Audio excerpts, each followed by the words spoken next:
Kita ke informasi lain, pemirsa, dinamika di internal Partai Persatuan Pembangunan terus terjadi usai Partai Ka'bah itu dipastikan gagal lolos ke DPR RI. Dewan Majelis P3 meminta agar Musyawarah Kerja Nasional atau Mukernas dipercepat tahun ini.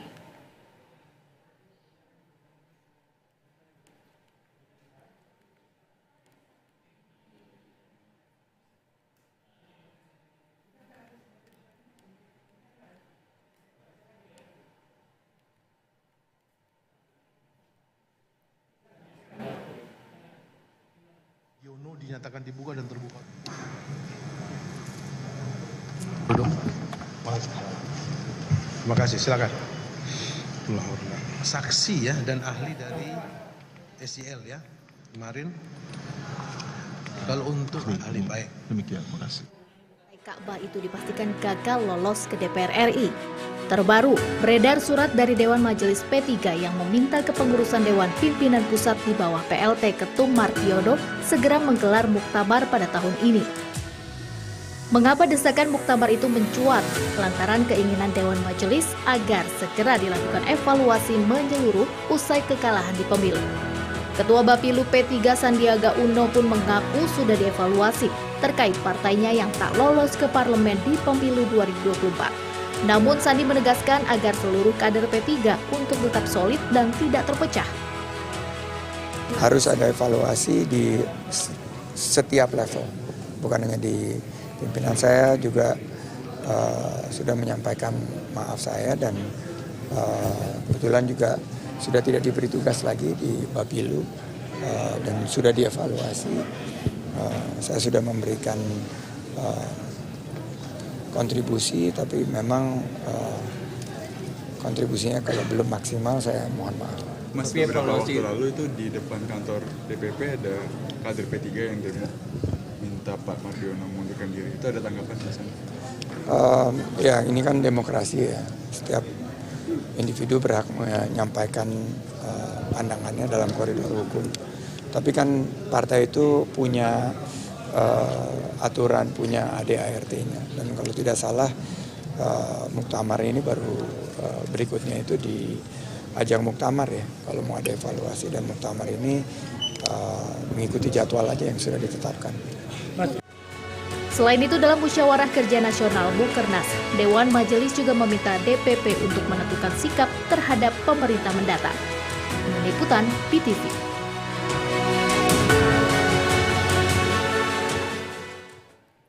Untuk membahasnya lebih lanjut, kita bergabung bersama Ketua DPP P3 Ahmad Baidowi dan Agung Baskoro, Direktur Eksekutif Trias Politika. Selamat sore Pak Baidowi, Pak Agung. Sore Mbak. Sore Mbak, Mas Agung, Stefani. Baik, saya ingin ke Pak Awek terlebih dahulu. Baik Pak Baidowi, jadi sebenarnya bagaimana dinamika internal di P3 saat ini setelah kemudian gagal tembus ke Senayan hingga akhirnya muncul desakan untuk muktamar digelar tahun ini? Ya, dinamika di internal Partai Persatuan Pembangunan ya cukup dinamis ya, karena sejarah P3 itu sejarah dinamis, sejarah fusi 4 partai, tentu banyak perbedaan pendapat di dalamnya, dan itulah yang membuat P3 eksis. Soal kemudian kami di pemilu 2024 tidak lolos ke parlemen, yaitu capaian maksimal yang bisa kita peroleh dalam perhelatan pemilu yang cukup rumit itu. Kemudian ada keprihatinan. Kami menganggapnya surat dari majelis itu merupakan bentuk keprihatinan dari para senior partai terhadap keberadaan keberlangsungan Partai Persatuan Pembangunan ini. Artinya para majelis-majelis itu masih merasa memiliki P3. Dengan kata lain, meskipun divonis tidak lolos ke parliamentary threshold oleh putusan MK, para senior partai itu tidak serta-merta meninggalkan partai, tetapi memikirkan bagaimana partai ini eksis dengan cara mereka, yakni dengan membuat surat, dan bagi kami surat itu sebatas himbauan dan bukan sebuah keputusan yang harus dilaksanakan ya. Karena eksekutif partai itu ada di pengurus harian, dan P3 dalam merumuskan kebijakan itu mendengarkan dari masukan-masukan dari pemilik suara di muktamar, yakni DPW dan DPC. Baik, Baik, saya ingin ke Pak Agung. Pak Agung, apakah menurut Anda gagal tembus ke Senayan ini faktor utama desakan muktamar atau sudah ada letupan-letupan kecil sejak kemudian Mardiono menjabat sebagai PLT Ketum? Iya, kalau saya sebagai analis dan konsultan ya Mbak, ya saya melihatnya pertama ini kan akar muasalnya dari pileg dan pilpres seperti itu ya. Kalau saya bandingkan dengan partai lain, strategi pileknya kan sangat maksimal seperti itu. Nah, dalam artian setiap dapil itu biasanya partai, saya anggap P3 ini partai besar karena umurnya sudah puluhan tahun ya, setengah abad, hampir setengah abad. Jadi berlapis tuh.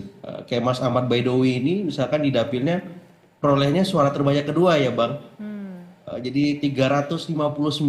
Saya pas tadi baca luar biasa ini.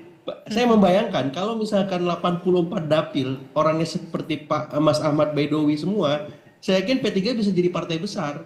Nah, saya melihat strategi di pileg P3 ini nggak maksimal untuk menempatkan orang-orang sekelas Mas Ahmad Baidowi di semua dapil secara merata. Satu itu.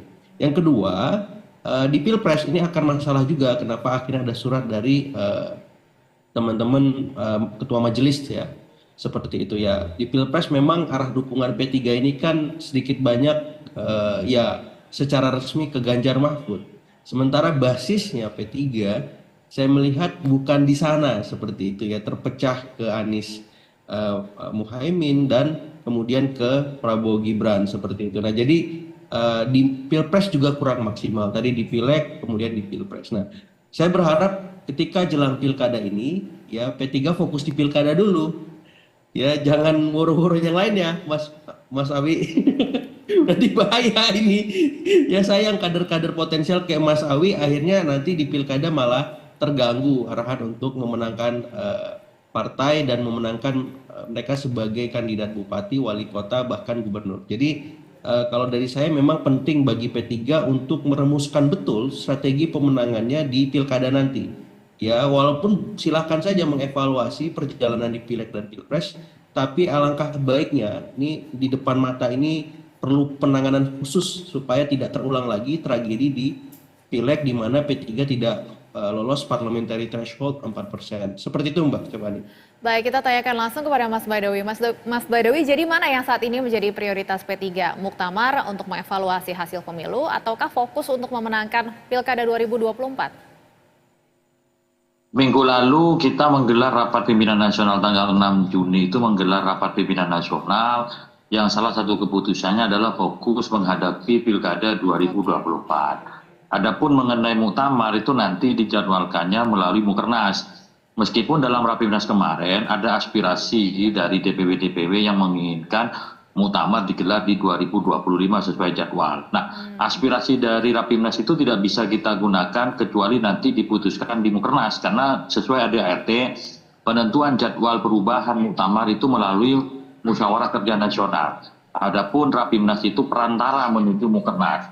Namun kalau dilihat dari kecenderungan DPW-DPW, teman-teman itu menginginkan ketika pilkada itu nanti konsentrasi kita tidak pecah. Setidaknya nanti syarat pengusungan calon dari P3 selesai dulu terus konsolidasi pemenang partai. Ada beberapa kader potensial dari P3 yang sedang dipinang untuk maju kontestasi dalam pilkada 2024 yang akan datang. Tentu apa yang disampaikan oleh Mas Agung tadi, peluang-peluang yang dimiliki oleh kader P3 untuk bisa berkontestasi di eksekutif, di jabatan eksekutif di tingkat daerah, itu perlu juga kami ikhtiarkan. Barangkali itulah jalannya bagi P3 untuk kembali nanti comeback di 2029 setelah kita memenangkan sejumlah pilkada di daerah-daerah. Ya, Mas Baidowi, surat yang beredar ini tercatat tanggal 1 Mei 2024, ditandatangani oleh 4 petinggi Dewan Majelis. Apakah DPP tidak pernah menerima surat ini sehingga baru sekarang tiba-tiba muncul dan heboh di media sosial atau seperti apa? Ya, kalau dilihat tanggalnya kan 1 Mei, ada proses di situ termasuk juga kemana surat itu ditujukan, yakni kepada PLT Ketum DPP P3. Namun demikian karena bukan ditujukan kepada kami di pengurus harian, ya tidak menjadi pembahasan dalam pengurus harian dan juga di Rapimnas tidak menjadi pembahasan. Kami hanya menghargai bahwa itu masukan dari senior partai. Namanya masukan kan boleh dipertimbangkan, boleh direnung-renungkan, dan juga boleh juga diambil keputusan mengikuti. Tapi Kita menganalisis, menimbang dari asas manfaat dan mudaratnya. Kalau riuh sekarang, mudaratnya itu ternyata lebih besar karena konsentrasi calon-calon yang mendekat ke P3 itu cukup banyak. Kursi P3 di daerah-daerah lumayan dan menentukan konfigurasi pengusungan calon di sejumlah daerah. Misalkan kursi P3 hanya 2 misalkan, sementara syarat usungan calon ada 7, ada partai yang punya 5 kursi, itu butuh P3 7, itu bisa berangkat, dan hal-hal seperti itu yang juga kami pertimbangkan. Baik, Pak Agung, apa kemudian dampak paling signifikan dari gejolak internal P3 jika tak kunjung teratasi? Apalagi tadi juga Anda sampaikan, pilkada sudah di depan mata. Ya, pertama memang secara internal ini bisa menjadi saya khawatir ini malah membuat P3 terbelah ya, sebagaimana pernah terulang 10 tahun yang lalu ketika memang lagi-lagi soal pilpres ini, Mas Awi, Pak Surya Dharma Ali secara sepihak mendeklarasikan dukungan ke Pak Prabowo Subianto waktu itu. Nah, ini juga sedikit banyak akar muasalnya dari pileg dan pilpres karena serentak seperti itu. Jadi saya berharap itu tidak terjadi karena yang harus dilakukan oleh P3 saat ini adalah bersatu dan bersama mengarungi bahtera pasca pileg dan pilpres kemarin belum bisa lolos parliamentary threshold untuk sama-sama bisa memenangkan banyak pilkada seperti itu sebagai dalam tanda petik balas dendam yang positif ya, menang di banyak pilkada seperti itu. Jadi saya berharap kalau ini terlalu berlarut-larut, khawatir bisa terbelah lagi P3-nya. Yang kedua memang karena ini bentar lagi pilkada, soal teknis tadi yang Mas Awi sampaikan bahwa nanti calon-calon ataupun kader yang potensial untuk diusung ataupun kandidat yang punya potensi menang akhirnya tidak melibatkan P3 dalam proses kandidasi mereka ketika mau mendaftarkan di KPU ataupun KPUD ya, di semua kota kabupaten maupun provinsi. Nah, ini kan sayang seperti itu. Jadi saya melihat seluruh instrumen elit di partai P3 maksudnya agar lebih melihat jangka panjang ke depan gitu. Kalaupun memang harus ada evaluasi besar mungkin setelah pilkadanya selesai dulu gitu. Karena ini bahaya kalau pilkadanya kemarin pileg pilpres sudah istilahnya problematik. Nah, pilkadanya jangan sampai gitu. Karena kalau pilkadanya ini lepas untuk comeback lagi di 2029 tanpa basis kader-kader yang solid di level-level eksekutif, perjuangannya makin kompleks lagi seperti itu. Jadi harapannya memang apapun surat yang tadi tersampaikan ke publik secara luas bisa dijadikan agenda internal saja lah, dibahas secara maksimal, dan harapannya PLT Ketum Pak Mardiono memang arahan masukan dari saya ya ngajak ngopi-ngopi semualah secara rutin tiap hari bila perlu, Mas Awi.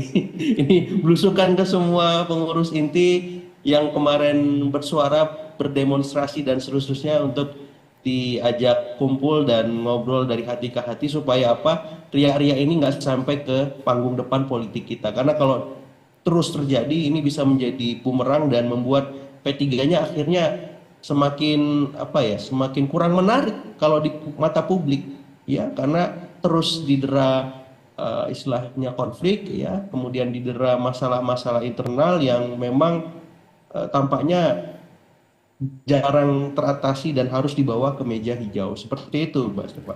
Baik, ya Mas, by the way, bagaimana strategi pengurus DPP untuk meredam potensi gejolak ini agar tidak semakin membuat keterbelahan seperti yang sudah pernah terjadi sebelumnya? Mas, by the way, kami tidak bisa mendengar audio Anda, sepertinya belum di-unmute. Ya, semuanya harus mendudukkan secara proporsional menurut ketentuan aturan yang berlaku. Yakni kalau di partai itu ada ADART partai, semuanya merujuk kepada ADART partai. Soal kemudian ada aspirasi, kami tidak pernah membatasi aspirasi karena kita negara demokrasi, siapapun boleh menyampaikan aspirasi asalkan tidak melanggar ketentuan.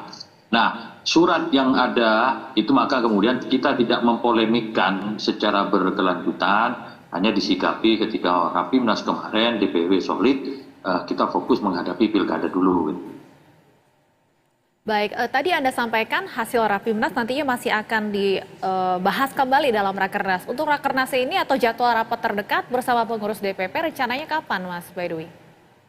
Untuk Mukernas belum dijadwalkan, kami hanya menyampaikan tadi schedule sesuai dengan ADART itu bahwa penjadwalan muktamar itu ditentukan oleh Mukernas, jadi bukan Rapimnas. Nah, itulah yang kemudian harus diputuskan di Mukernas kapan muktamar akan digelar.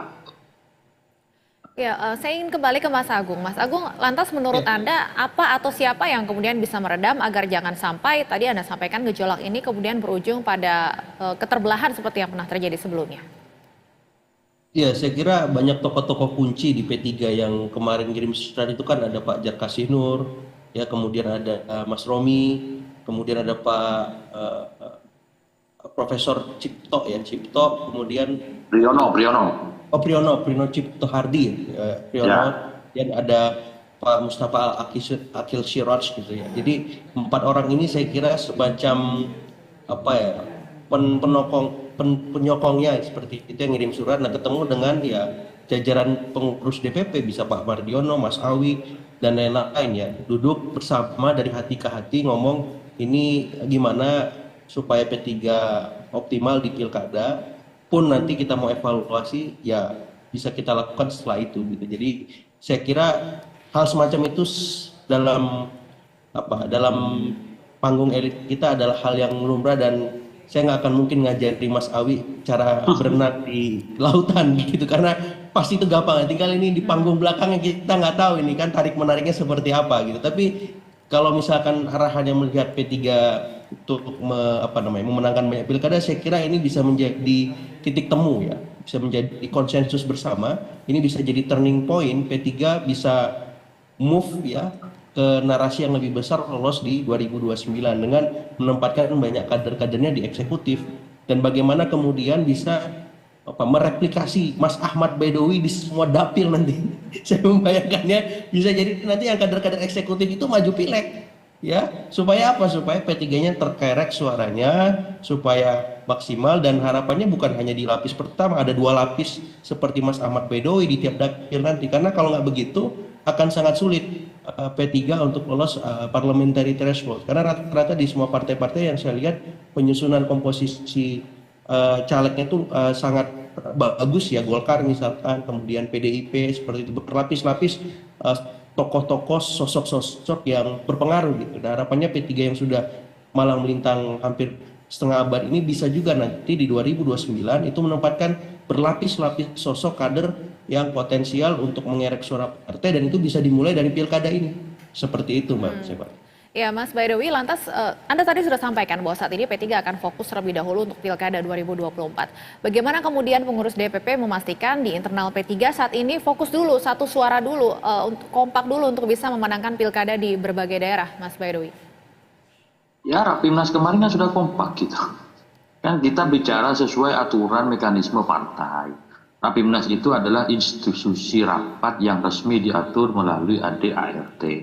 Dan semua sudah memutuskan kita konsentrasi ke pilkada. Maka hari ini proses rekrutmen calon kepala daerah di kabupaten, kota, dan provinsi itu terus berlanjut, terus berlangsung tanpa terganggu oleh hiruk-pikuk yang beredar di media. Soal hiruk-pikuk di media itu menjadi bagian dinamika organisasi yang tidak mengganggu konsentrasi kami menghadapi pilkada. Ya, terbukti hasil Rapimnas yang kemarin semuanya solid, fokus menghadapi pilkada kita bareng-bareng sebagai batu loncatan untuk sukses menuju pemilu 2029. Baik, terima kasih Mas Ahmad Baidowi, Ketua DPP P3 dan Direktur Eksekutif Trias Politika, Mas Agung Baskoro, sudah bergabung di Berita Satu Sore. Sama-sama, makasih Mas Awi, Mbak Stefani.